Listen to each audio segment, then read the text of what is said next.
Hello. Then. Now. Down to the queens. Episode number 500. Forever. Looks like hell throws over. Without any more further ado, Together. let's jump straight into the show.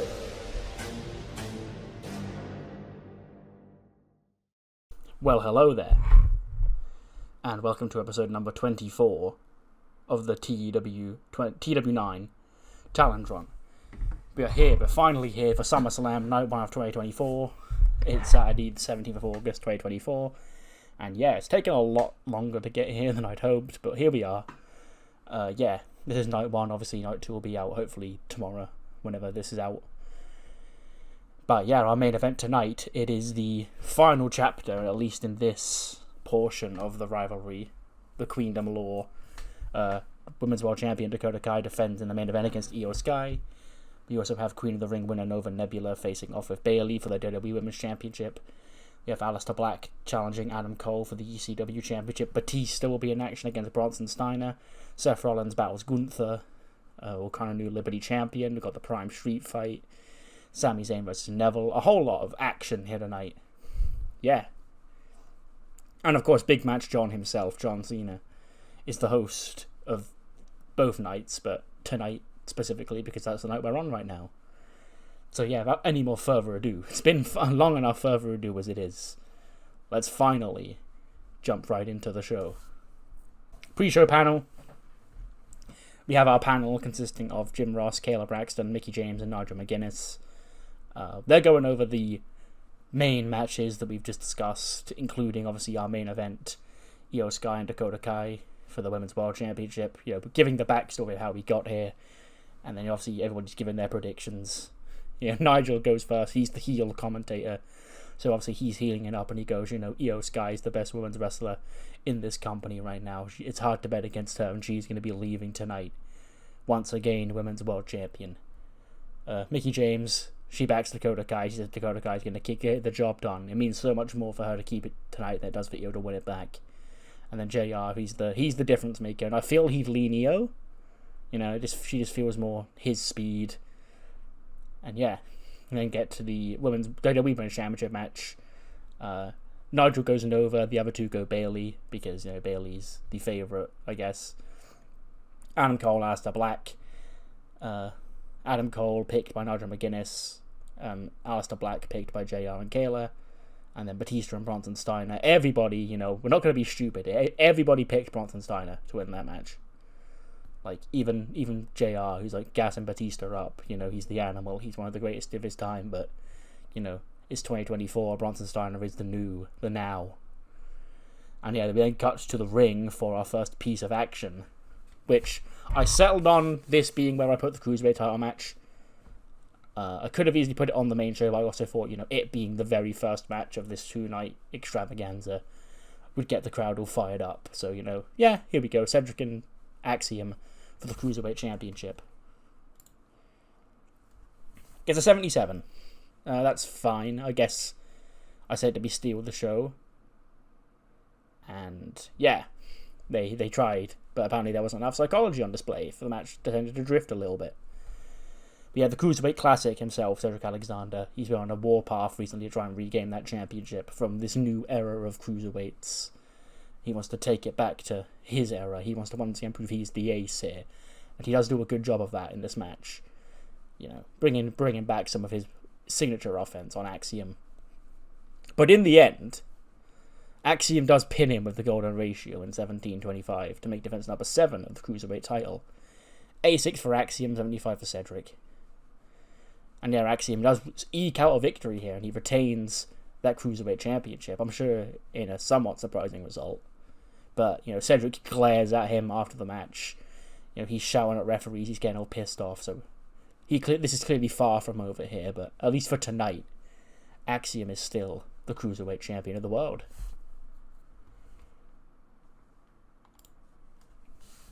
And then got back to the kickoff panel. We're discussing the other big matches on the show, including Seth and Gunther. Nigel goes Gunther, Mickie goes Seth. JR goes Gunther. And then Women's Liberty Championship match. Sasha Banks is Nigel McGuinness' pick. JR goes Candice. Mickey probably goes Candice as well, to be honest. Actually, no, she goes Sasha. I know Sasha's the heel, and I'm pretending Mickey is the babyface, but obviously Mickey and Sasha have their past. Sasha's the one who retired Mickey. She knows like better than anybody else what Sasha can do. So yeah, she goes Sasha. Path of the Dragon against Team Prime. Nigel goes Team Prime. Both JR and Mickey go Path of the Dragon. Although JR is like, what can these rapscallions have up their sleeve in this Prime street fight? Then Sami Zayn and Neville. And Nigel goes Neville. JR goes Neville. Mickey goes Sami. And yeah, we then get to our next pre-show match for the SmackDown. Not the SmackDown, just the tag team Money in the Bank briefcase. It is Pretty Deadly against Mr. Tall and Sexy Omos and Otis. Because a 76, there's only one rating worse than Cedric and Axiom, okay, sure. But yeah, Pretty Deadly do retain. Obviously, I'm not swapping the briefcase over. They cheat to beat Otis in 850 with a roll-up, handful of tights or whatever. 66 for Kit, who has got a slack jaw injury, so that's why his rating was so much worse. Ellen Prince had a 74, 76 for Otis, and a 70 for Omos. So yeah, the tag team main event briefcase remains on Pretty Deadly. Can I get a yes boy in the comments? But with that, the main show begins. We get our hype video package featuring the 4 matches I've run down a lot already. Yeah. And then we cut to the ring where our host for the evening, Big Match John, is the first man who makes his way out to the ring. He goes, "Boy, is it great to be alive in Phoenix tonight." Now, this place, this legendary stadium, is the home of not 1 but 2 nights of WWE SummerSlam action. The biggest party of the summer. It promises to be a night you'll never ever forget. I mean, just look at tonight. So many championship matches up and down the card. Legends coming out of retirement. Legends being made. So many big opportunities and so many of the greatest matches you'll ever see. Of course, next year I'll be standing in this ring at SummerSlam, and that'll be my last SummerSlam I'll ever compete at. But for now, we're still in 2024. It's still time for John Cena to sit back there and scope out the landscape and take some notes of who he might have to face on my retirement tour next year. So, ladies and gentlemen, in the words of the boss man back there himself, are you ready? This is SummerSlam. You are the WWE Universe. This is a boiling hot Phoenix, Arizona. And right here, it's time to duke it out in the desert. Now let's get this party started. Burn it down. Seth Rollins is the first man out. His match with Gunther opening up SummerSlam in a big hot way. For a 100 rating. Okay, SummerSlam is just my lucky event, it seems. Obviously last year at SummerSlam we got our first and at currently only 100 rated match. This is now our second, Seth and Gunther. And yeah, this story's become rather personal in recent weeks. Gunther was taking shots at Seth's children after, originally starting because Seth was in a triple threat match with Gunther and Cody at Money in the Bank and took the pin, and Gunther wasn't happy about that. So the match starts, Gunther, he starts, the slow Gunther pace that he starts at, isolating Seth, chopping him in the corner. And so eventually he does start getting fired up, he hits the comebacks, hits the sling blade, hits a big frog splash. And throughout the story of the match, the whole thing's going to be is that Seth, he's not going to let Gunther get in his head. We know why Gunther brought up Seth's child to his face. It's because he wanted to, incite him and poke him, push his buttons. But if Seth doesn't let him do that, because he's been rather hot-headed recently. And then Gunther does, he slaps Seth in the face, or chops him, starts screaming, I hope you're going to go back and you'll be able to look at your daughters in the face, knowing that you're a little disappointment, Seth. And Seth, he's biting his tongue, he's not going to try and let him get in his head. And he does go for a curb stomp. He hits the stomp on Gunther. Gunther kicks out at 2. And then Gunther, he ends up grabbing Seth. He goes for a powerbomb. Seth kicks out. And then Gunther's like looking down at him in shock. He goes, and he just starts smiling, laughing to himself as he gets to his feet, like he's waiting for Seth to get up. And then he pulls like his hands together, and he mocks like the CM Punk go to sleep signal. And when Seth turns around, Gunther picks him up, and Gunther hits him with a GTS. He goes for the cover. 1, Seth Rollins kicks out of the GTS at 1. And he's all fired up, and he like turns around pissed off at Gunther. Gunther's like smiling at him, going, "Come on, Seth." And Seth leaps on him, starts raining punches down on him. Gunther rolls outside the ring. Seth hits the suicide dive. He gets tossed back into the ring. Seth super kicks him in the midsection, hits a curb stomp on him. He goes to the other corner. He gets all fired up. He goes for a second curb stomp. Gunther springs into life, power bombs him out of it, and then he locks in that sleeper hold. And Seth goes to sleep. Gunther defeats Seth Rollins in a 100 rated match. 96 for Seth, 97 for Gunther. So yeah, after all that time, saying that Gunther wasn't going to get into his head, all it took was for him to, reference CM Punk. And Seth flew off the fucking wheels, and it cost him. So yeah, Gunther victorious in a 100 rated opening match here tonight. Fuck yeah, let's go.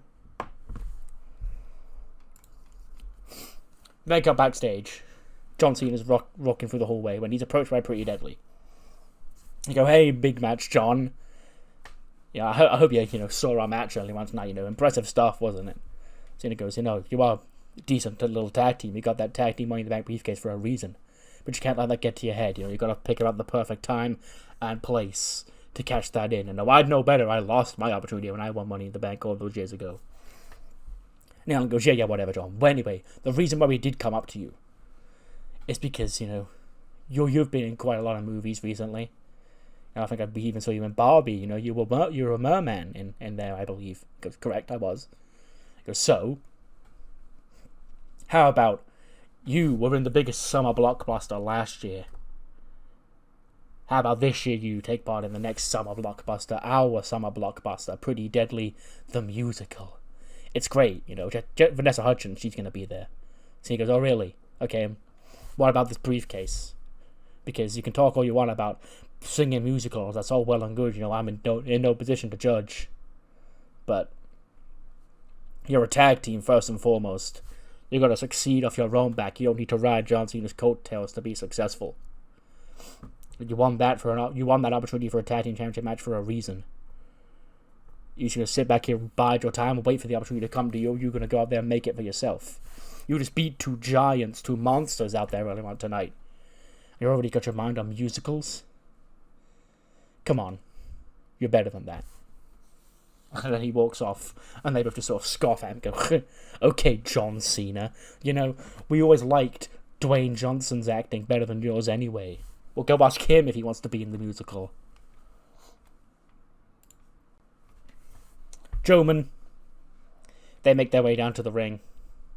We get a live serenation of Joe Hendry's hit new song. The name I do not know of because I'm recording this before I've recorded the song.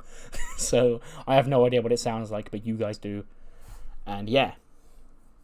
The second match on the show is a triple threat tag team match for the ECW Tag Team Championships. Strowman defend against both Ciampa and Brody King of the House of Black and Dolph Ziggler and Cesaro with the Paragon. It's a 79. Ciampa and Brody King showed excellent chemistry teaming together. I don't think I've ever seen that note before. Maybe they only wrestled in 6-mans so far, so I never really got the chance to see it. But yeah, Braun, he's doing big powerhouse spots. Him and Brody King have a hoss fight at some point during the match. And yeah, the winners of this match, though, come down to when, Braun and Brody King are on the outside. One of them spears the other through the barricade. They're out. So then you've got 2 Paragon members against Ciampa. Ciampa's fighting them off. He hits big knee on Cesaro. He hits that Willow's Bell on Cesaro, but he's not the legal man. He turns around. Dolph Ziggler super kicks him. Dolph Ziggler gets all fired up. He super kicks him again. He goes into the other corner. He charges down with a super kick. And then Joe Hendry rushes in out of nowhere. He hits that standing ovation on Dolph Ziggler. And he gets the pin. and still your ECW Tag Team Champions, Joman. So yeah, two of the top tag teams fighting it out right now. I guess too busy trying to deal with each other. Didn't notice Joe Hendry, sliding in to retain that championship. After the match, he's got his belts. He's waving his hands from side to side. Braun's there, the belt over his shoulder. When Pretty Deadly's music hits and they rush to the ring with their briefcase. They run into the ring, they slide into the ring, and the second they get into the ring, they just see Braun Strowman just sort of stood there with his arms folded. Just glaring down at them as they hold the briefcase. And then we get the comedy spot where they hot potato the briefcase between each other as if no, he wanted to cash in, no, he wanted to cash in. And then Braun just mows through both men, picks up Kit Wilson, gives him a running power slam, does the same to Elton Prince, and toss Pretty Deadly to the ringside. Their cash-in attempt has been thwarted, and then Joman once again wave their hands to side, taking in the hot crowd here in Phoenix, literally hot crowd here in Phoenix. As they leave, still the champions. It's official, they beat up the Money in the Bank holders and they won their match, so there's nobody else taking the belts off them. And then cut backstage. Kathy Kelly's with John Cena. She goes, John, what a SummerSlam it's been so far tonight, and we've still got a hell of a lot more to go. And John goes, indeed we have, Kathy, and that's why tomorrow night we're going a whole night, we're doing this all over again. But I've been speaking to Triple H, and I've got a great idea to make SummerSlam Night 2 even more special. Right here backstage in Phoenix, Arizona, we're going to host, in sponsorship with my hit new movie Jackpot on Amazon Prime, watch it now, the John Cena Jackpot Challenge, the JCJC. And the winner of that match, of that little competition we'll hold back here, will win the jackpot. Now, what is the jackpot, you're going to ask, Kathy Kelly? Tune in tomorrow to find out. So yeah, John Cena's got something up his sleeve. The John Cena Jackpot Challenge. I think I said match by accident in there. It's not a match. It's just it'll be a couple of silly backstage vignettes that have become, tradition for my SummerSlam events. There's nothing really tonight. I think this is the last backstage video we've got tonight. But then, yeah, tomorrow night's going to be the fun night with all the stupid shit backstage. 90 rated match for the Women's Liberty Championship. We're going to crown a new champion here tonight because the belt is currently vacant. And it's in a no DQ triple threat match. So somebody's walking out here, the new champion. It could be Raw's Tatum Paxley. It could be ECW Sasha Banks or SmackDown's Candice LeRae. Sasha gets the big elaborate entrance. She comes out, CEO, all that shit. And yeah, nice triple threat match. Tatum Paxley's had a hell of an in-ring, 2 weeks. Going back to the Mackie match on Raw. And yeah. It comes down, in the end, all three women are still in the ring. Sasha's getting all fired up. She hits that interest rate finisher on Tatum Paxley. Candice LeRae flies in, she locks Sasha and the Gargano escape. But Sasha's not tapping, she refuses to tap. Until Tatum does eventually get up. She counters it into a roll-up as Candice has got Sasha in the hold. She rolls Candice up, gets the 1-2, and that breaks up the pin and the submission attempt. And then Tatum turns around, she hits that psycho trap on Sasha Banks. Candice LeRae drops her over neck breaker. She hits that lion salt and covers Tatum for the 1, 2, 3. And Candice LeRae has done it. Finally capturing a championship once again here in WWE. The new Liberty Champion. 92 for Candice, 73 for Tatum, 93 for Sasha. I got lucky. It's been annoying because, Candice has hit, a popularity cap where she's been stuck at well-known for a lot of the time. Because she hit a popularity cap, which actually means this is fine because she's at well-known, so she can win this mid-card title because nobody star or above can win it. I think winning this might tip her over because, I think the game factors, momentum and shit into how it perceives you. But yeah, luckily, despite being a focal point of the show for, the last year and a half, she's still only well-known, so she can win this belt. And she has. Big win for Candice, the new Liberty Champion, which means, currently, as we speak, we don't know how long it's going to last for, because obviously Dakota's got the main event tonight, and then you got the tag title match tomorrow. But currently, as we speak, all 4 of the Liberators are champions simultaneously. Hype segment.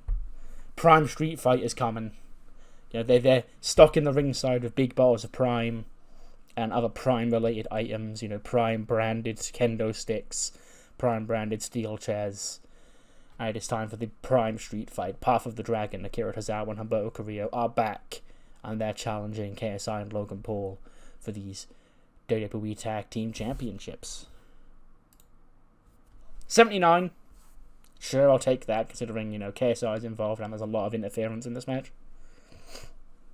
But yeah, they come out with Zergis and the Primesaurus and the whole entourage. So we're outnumbered from the start with Path of the Dragon. Plus, maybe this is where we do the funny ISO speed Prime Bottle spot, because I didn't do it at WrestleMania. And yeah, out come Path of the Dragon. And they're outnumbered from the get-go. Jeff Jarrett and Carlito and Cameron Grimes immediately start wailing on Humberto and Tozawa to start the match.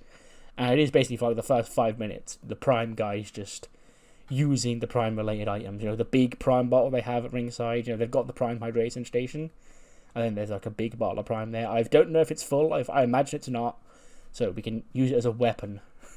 So Logan Paul grabs that, he smacks Humberto with that a couple of times, maybe pours some Prime on both men, takes a sip out of it, does the Logan Paul frog splash through the table spot on the outside.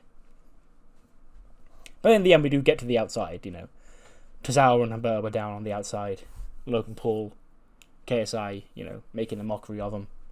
And they start coming back. They grab kendo sticks. They wail on Logan Paul. They wail on Cameron Grimes. They wail on Jeff Jarrett. They go towards Carlito. Carlito tries to spit an apple at him. They twat the apple away. And they wail on Carlito as well. So all three of the men are down. So it's just only Primesaurus stood up from the Prime entourage. And Tozawa and Humberto sort of just give him a look, stare at him longingly at ringside. And then Logan gets up and goes, hey, help me. Don't just stand there like a big idiot. You're supposed to be a mascot, but we need you here tonight. You're allowed to interfere now. Hit him.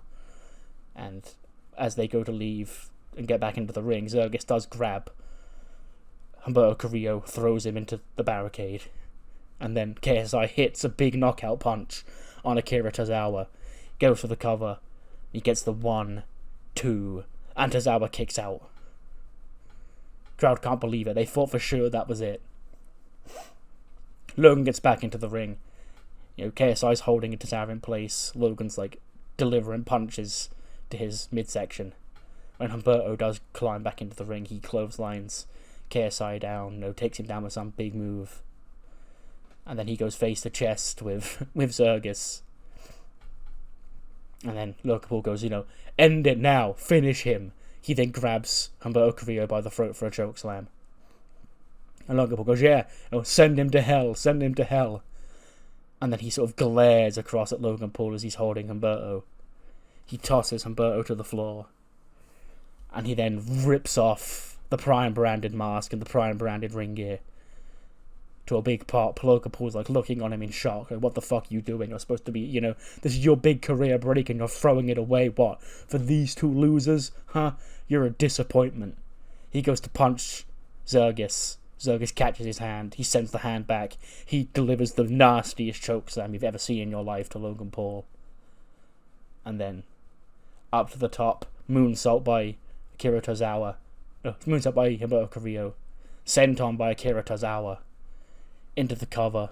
1, 2, 3. Our heroes, the GOATs, are back. And they're back on the mountaintop. 84 for Logan Paul, 59 for KSI, 79 for Tozawa. 79 for Humberto, 77 for Tozawa. And yes, Path of the Dragon, 2-time Tag Team Champions. Zergis helps both men to their feet. And we get a big group hug. Our boy is home. He's been saved. And the gang, a year on from when Zergis betrayed Humberto the first time, because they wrestled at SummerSlam last year. He's back home. It's like we never left. And new.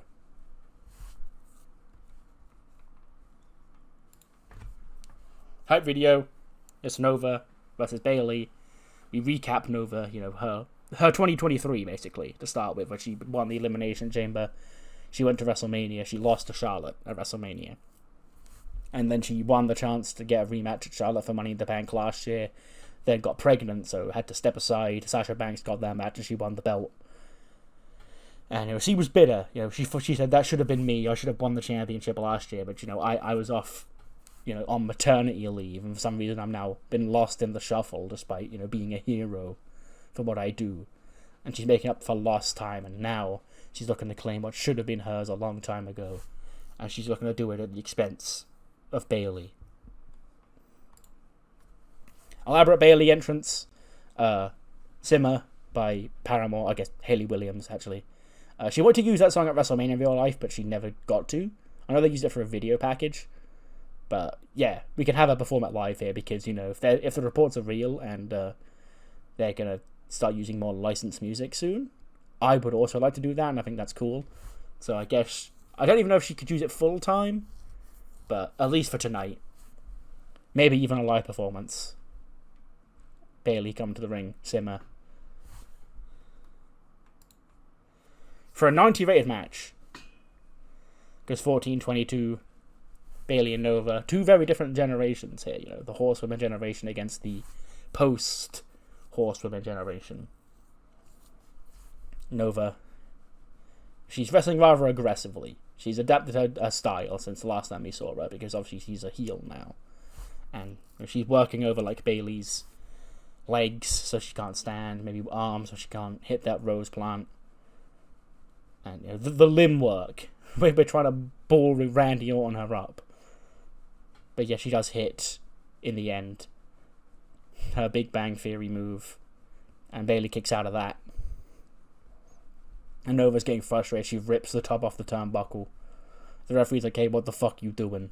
And then when he goes to put the padding back on the turnbuckle, Nova pulls brass knuckles out of her pocket, puts them on, smacks Bayley in the face. Bayley goes down. She gets her up for another one of those Big Bang Theories. And this time gets the 1, 2, 3. Our Queen of the Ring, Nova Nebula, is the new WWE Women's Champion. 94 for Bayley, 92 for Nova Nebula. Banger, to be fair. I didn't expect Nova to do that well. I don't think she was scoring that high in her Queen of the Ring matches. Maybe she was a little bit rusty. Yeah. But yes, Nova has finally captured the WWE Women's Championship. I've had her fucking render with that belt saved on my computer for the last 16 months. And I never got to use it because she got pregnant. But here we are. She is now the WWE Women's Champion. Decent run Bayley had. I liked it. But it's time to move on to someone new. And Nova is that someone new. Sami Zayn Neville. The next championship match on the agenda tonight for the United States Championship. The one championship that Sami Zayn is yet to hold here in WWE. Of course, he won the WWE title 3 years ago at SummerSlam, when he won King of the Ring back in 2021. Him and Kevin Owens won the SmackDown tag titles last year, and he was obviously Intercontinental Champion a bunch of times, but he's never won the US title. And now he stands across the ring from the man who he won his first championship from WWE from, that being Neville. The man who beat him in his home city of Montreal and Money in the Bank. He's back. He's got all fired up. A pep talk from Kevin Owens got him back in the right frame of mind as he goes for round 2 against the bastard, the King of the United States, here tonight at SummerSlam. Before the match, Sami's walking through the hallway. It's the WrestleMania entrance, basically. Sami, hoodie on, he's in the zone when Kevin Owens is just stood outside Gorilla.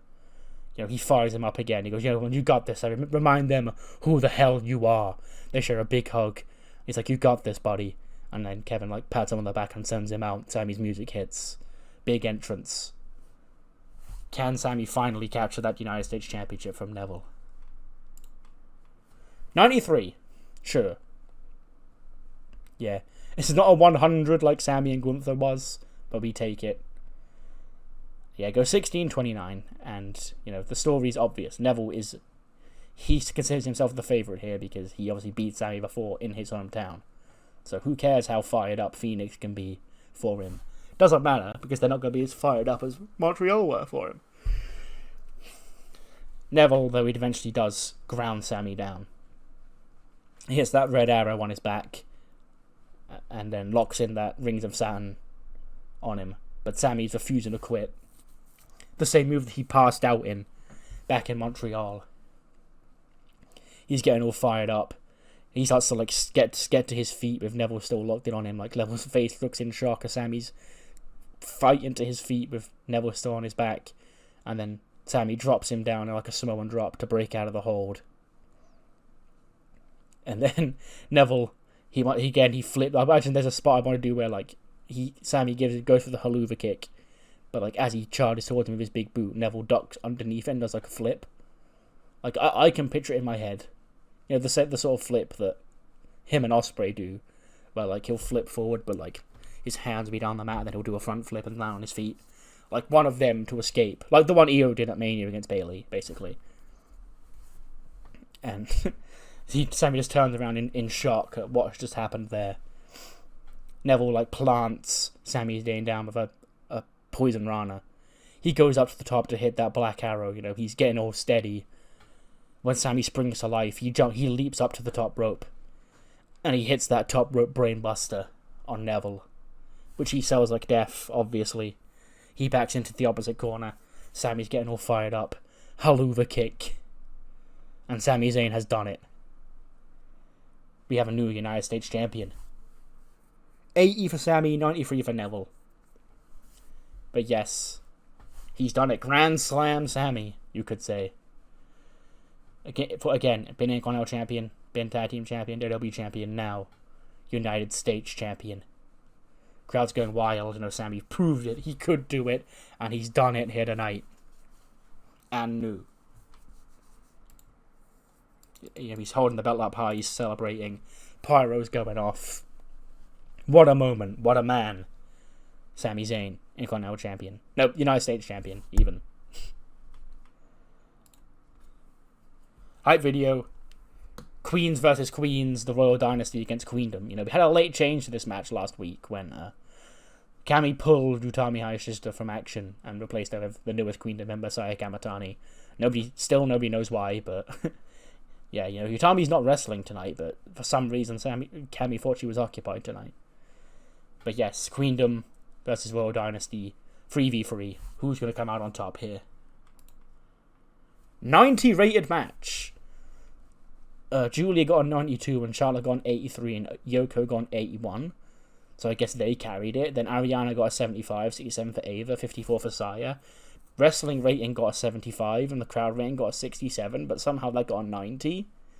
I'm not going to fucking complain about it, but whatever, game. Yeah. But, you know, in the end, it is the Royal Dynasty who do pick up the win. Charlotte pinning Yoko Uehara with a natural selection in 12 minutes and 40. Yeah, that's a big win for, well, Ariana and Ava, getting a big SummerSlam win, but, you know, it's just another Saturday night for Charlotte. But apparently, Queendom taking an L here tonight, so apparently it is the Royal Dynasty who rule the SmackDown Women's Division with an iron fist. At least according to this result. Which you gotta think could be an omen. It could either be a good omen, because, you know, if they lost, it's going to want to make Io want to prove herself and win more. Or it could be a bad omen, because they lost, so maybe it's a bad juju night and Io's going to lose as well. Who knows? Adam Cole, Aleister Black. ECW Championship match. This feud's been going on for a little bit of a while now, actually. You know, the House of Black and the Paragon, two of the most dominant forces on ECW factions-wise. It was only natural they were going to end up colliding again at some point. Adam Cole won the ECW Championship, his first World Championship back at King of the Ring, beating Jey Uso thanks to Warden's interference. Aleister Black is once again looking to claim his first World Championship in WWE. Will it happen, or will Adam Cole Bay sneak out a victory here tonight? 95. Okay, yeah. Sure, casual banger. Adam Cole Bay does cheat to win. I haven't got any specifics, so I don't want any interference in this. Even though I suppose the Fritz brothers could get involved. And maybe JC and Kelsey as well. But I don't want Brody and Ciampa and Dolph and Cesaro about there because they've had matches already. So yeah, Adam Cole just, is a naughty boy. Maybe like, I did brass ducks, and I did teasing the turnbuckle spot. So maybe a low blow. Yeah, a low blow is fine. Adam Cole can hit a low blow, hit the last shot on Aleister Black, and pins Aleister Black to retain the ECW Championship. He gets a 97, does Adam Cole, baby. 82 for Aleister Black, and yeah. Nice little match. Two of the very OG, like, because this save started in 2020. These are two of, like, the OG guys that you'd have looked at and gone, oh, these are guys you're going to want to push to the top. And now they're here, main eventing, well, I guess co-main eventing. Third from the top, but technically a World Championship match nonetheless, at SummerSlam for a world title. Aleister, has always felt to me like he's a character that doesn't really need to be champion. Like, I'm not gonna say he's like the Undertaker or like Bray. He's not that. I'd rather he had the belt than Bray Wyatt or the Undertaker, basically. But I don't think he needs a belt, so I'm fine with him not being champion. Adam Cole, baby, though, does need this belt. He just won it. He's the main character of ECW right now. The Paragon is in big plans for the rest of the year, so yeah, he retains. Second to last match, Dave Batista, the, I guess, now former Raw General Manager, against Bronson Steiner. Batista coming out of retirement for one match only, against his own will. He was happy. He had his dream retirement 5 years ago against Triple H at WrestleMania. He was content. He was pre-promised he would never wrestle again, but Bronson Steiner has been such a pain in the ass that he's now broken that promise to himself and Triple H and to the people. And yeah, he goes in tonight the heavy underdog. He knows this, but he's got to at least give it a try to shut up this disrespectful youth. 70, that's actually better than I thought it would be, to be honest. Apparently they don't click either, so yeah, great. Because Batista is super duper washed, and he was exhausted by the end of a 7-minute match. Yeah, Bronson Steiner does win. Prolonged squash, basically. Batista, he does get a couple of hope spots in there. He hits a spear of his own, a spine buster, a Batista bomb. But, nothing is enough. And in the end, Bronson does, spear Batista, spear him again.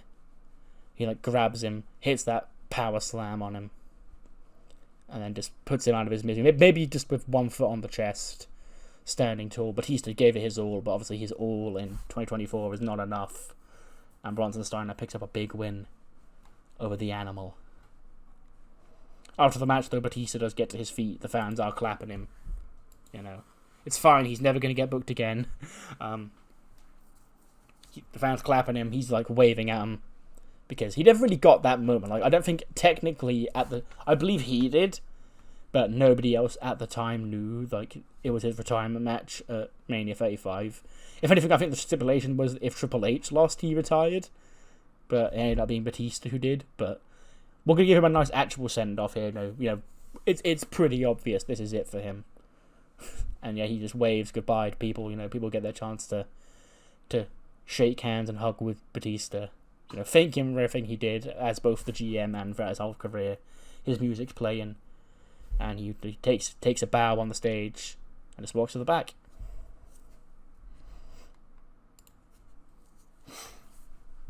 Night 2 is looking just as, if not even more stacked than Night 1 of the show. We've got a lot of big matches on that show. We're going to go over a couple of them now.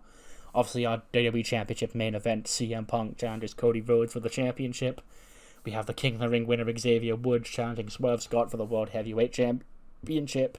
We have Rhea Ripley, the former Liberty champion, using her, 10 claws to vacate the championship and challenge Florence for the ECW title.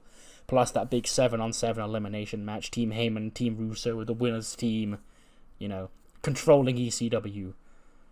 And the other being gone forever. 5-minute Queendom Law video package. Going through the entire history of Io and Dakota. In case you aren't familiar, last year, it was at SummerSlam last year, Io retained the Women's World Championship against Asuka in the Tokyo Dome in a 100-rated main event, the greatest women's match of all time, thanks to interference from Utami Hayashishita. And then after that, they formed a group, Queendom, alongside Piper Niven and Tegan Nox, who Io's manager Cammy added to the group. They dominated the show for like 3 months, including 2 pay-per-view main event victories over Dakota Kai, one being at No Mercy, and the other being inside a steel cage at Cyber Sunday. You voted her in for that match. At War Games, Dakota Kai turned on her babyface team against and seemingly joined Queendom, with her and Io even winning the Tag Team Championships together. Over the next few months, she sort of like stepped out of line, pushed Tegan and Piper to leave the group, and then later revealed that it was all a ruse. She infiltrated the group from inside, kicked Io in the face after winning a gauntlet to wrestle at WrestleMania, beat her for the belt, and has held the belt ever since. And Io was gone for like 3 months. Now she's back, and she's earned the right to challenge Dakota Kai. We've got a WrestleMania rematch here. And there's been a lot of tension between Queendom and Dakota recently, because Dakota again seems to be up to her old trick, trying to drive a wedge between Io and Cammy. And yeah, that takes us to tonight. This saga of arguably the greatest women's title feud of all time is coming to an end, and who will be the one to stand tall? First, though, we get like the video package airs, and then we get like the old school like NXT takeover style like pre-match. Actually, I think they still do them on NXT. The entrances where like the champion and the challenger are walking through the hallway with the tense music playing, going dun dun dun dun dun. Yeah, you get one of them. Io's with Cammy walking to the ring, and like she gets just outside Gorilla and she stops, and then she turns to Cammy and she goes, "Tonight, I do this alone." And Cammy goes, "But Io, what about?" And then she turns and goes, "I need to do this alone." And then her music plays and she makes her way out. We then get another, tense. I didn't put the segment in, but we get another one of those tense entrances. Dakota Kai walking through. She's got her jacket on, a towel over her shoulder. When she sort of like stops in her path as Candice LeRae like bumps into her Liberty Championship over her shoulder. She just smashes her a smile, and then like shows off her belt, and went, "See you on the other side, champ." And then leaves. And Dakota looks extra fired up after that interaction. She makes her way out, and it is main event time. I'm not expecting a 100. I'm expecting, if anything, like maybe like 88, 89, because this match is going to go for a long time, probably longer than the psychology of these 2 women in the game should be going, so I don't expect like number 100 here at all. 91. Okay, yeah, that's pretty respectable. It's above what I expected, so yeah. 24 minutes 22 this goes. This is the longest match on the show, This is the cinema match. And Dakota and Io stand in the ring. The bell rings, and like for the first like 20 seconds, they just face off with each other, getting in each other's faces. And then they eventually do start swinging punches at each other. And we get into the fight. Io's doing her thing. She's basically wrestling this entire match like a babyface, I realise. She's like doing all the high-flying moves, all the cool shit that you want to cheer Io for. And like ducking out of the way of big boots from Dakota. And then Dakota there hits another big boot on Io. She hits that scorpion kick. Io kicks out. She gets all fired up again. And like throughout the match, I don't want to say double turn, because obviously the crowd's still behind Dakota, but the crowd is also getting into Io, so it's like two, both of them are getting cheered, like as the match goes on. And yeah, like we probably even do a yeah boo spot, and they like get the same reaction for every hit. And then Io does take Dakota Kai down with that air raid crash neck breaker. She goes up to the top, she hits that moonsault, gets the cover, 1, 2, Dakota kicks out. Io can't believe it. She starts smacking the mat, getting all angry. She's kicking them in over. She gets in the referee's face and like starts going, "Come on, that was 3." And he goes, "No, it was 2. And then Dakota like starts getting to her feet in the corner as Io is moaning to the referee. Dakota charges at Io, goes with a big boot. Io ducks, and the referee gets booted in the face and gets sent tumbling to the outside of the ring. And then Io, drop kicks Dakota Kai in the back. Hits a springboard drop kick. And then, Dakota, like, rolls through where she hits that springboard drop kick and then, like, rolls through onto her feet. So both women are on their feet. They charge at each other, wipe each other out of like a double boot or like clothesline or something. Bow down to the queens.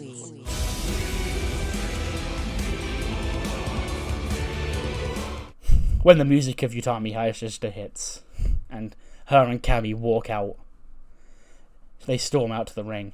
Oh, Utami's got that briefcase in hand. She slides into the ring. She gets up. Like, Dakota's getting to her feet, so is Io as she slides into the ring. She gets up. She uses that briefcase. She charges and smacks Dakota Kai in the face of the briefcase. But the referee's out, of course. So, there's no one to sanction the cash in.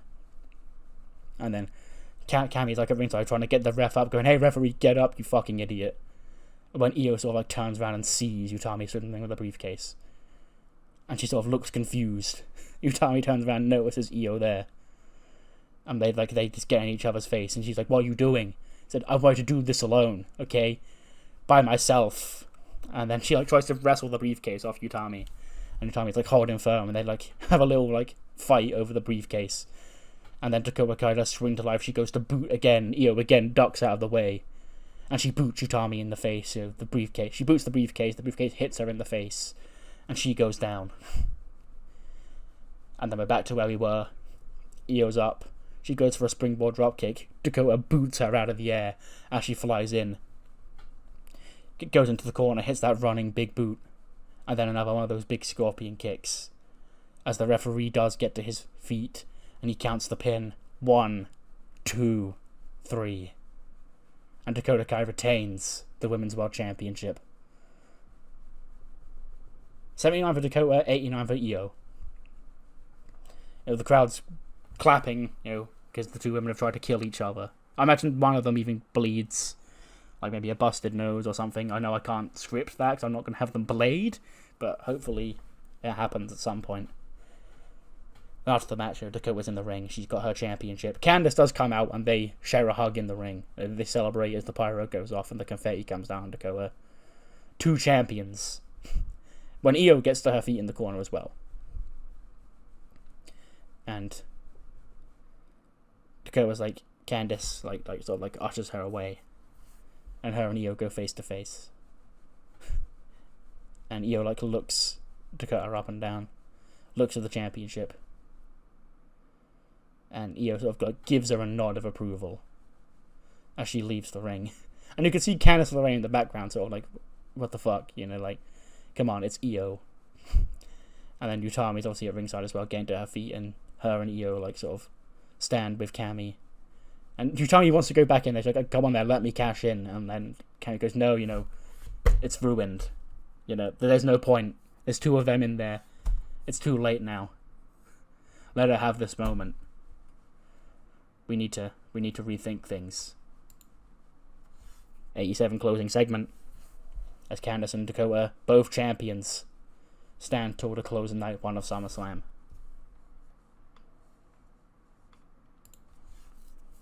'91 rated show. Sure. I'll take that. That's as good as the main event got, to be fair. So, yeah. But yes, that's only half of the show done. We still have night 2 to go. Where, there's a lot of big matches. There's the 2 world title matches on that show that are huge. And the 7-on-7 as well. But yes, it's now time for us to take part, I guess, in the SummerSlam Media Scrum. So we're here for the Media Scrum. And they've been thrown a very hard-hitting question, This must have come from, like, fucking Brandon Thurston or some shit. Do you have any comment on the recent news that Alba Fyre was caught in possession of steroids? So this is a thing that happened. A little news item. It says, like, oh, she's got steroids on her. And I said it negatively impacted the company. But I think I spoke, because she's been on them for a while, for whatever the fuck reason, I don't know. But, like, in 2020, I kept trying to speak to her, and she kept saying, no, I'm not going to get off the gas. But I think, since, like, the day this happened, I said to her, do you want to stop doing steroids? And she said, yeah. So, I want to get off the gas and do my best to help her do so. Nova Nebula won the WWE Women's Championship tonight. Can we expect her to have a long reign? She deserves the opportunity to get the run. I'm not going to give you any spoilers on how long it's going to last, but she deserves the opportunity to get the run. How concerned are you by the off night that IYO SKY had?